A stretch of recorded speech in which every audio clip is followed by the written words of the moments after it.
अस्सलाम वालेकुम। English practice में आपका स्वागत है। यूजिंग इट इज, इट का इस्तेमाल करेंगे हम नॉन एक्शन सेंटेंस बनाने के लिए।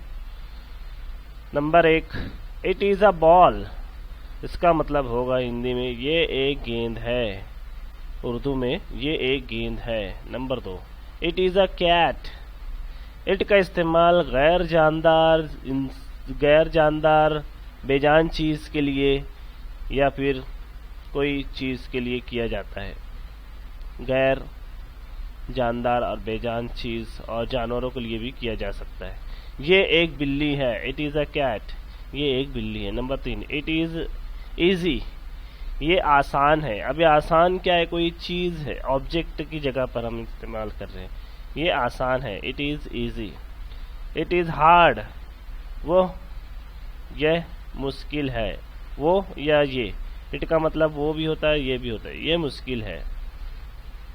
It is on the table, वो मेज के ऊपर है। वो कोई भी चीज हो सकती है, जैसे किताब हो सकती है, बैग हो सकती है, बेजान चीज कोई चीज हो सकती है, बिल्ली हो सकती है, जानवर हो सकता है। इसके लिए इट का इस्तेमाल किया जाता है। ऑन, किसी चीज के ऊपर जब कोई चीज रखी जाएगी तो ऑन का इस्तेमाल करेंगे।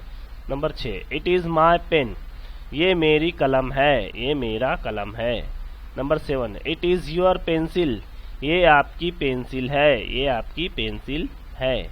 Number 8, it is my house. ये मेरा घर है। माई का मतलब होता है मेरा, ये मेरा घर है।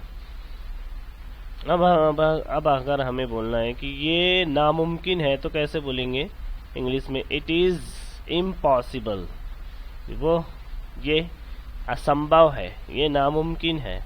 Number 10, it's my school. ये मेरा स्कूल है, ये मेरा स्कूल है। अब यहाँ पर देखो एपॉस्ट्रॉफी का इस्तेमाल किया गया है। एपॉस्ट्रॉफी का इस्तेमाल करते हुए ये शॉर्ट फॉर्म में लिखा जाए, इसका मतलब होगा इट इज माई स्कूल। ये आई को एपॉस्ट्रॉफी में कन्वर्ट करके शॉर्ट कर दिया गया, इट्स माई स्कूल। शॉर्ट में बोलने के लिए ज़्यादा स्पीकिंग में शॉर्ट का इस्तेमाल किया जाता है। उम्मीद है ये वीडियो आपको पसंद आई होंगी। वीडियो को चैनल को सब्सक्राइब कीजिए, वीडियो को लाइक कीजिए और शेयर कीजिए। मिलते हैं अगली वीडियो में। इस तरीके की डेली वीडियो देखने के लिए हमारे चैनल को ज़रूर सब्सक्राइब करें। अस्सलाम वालेकुम।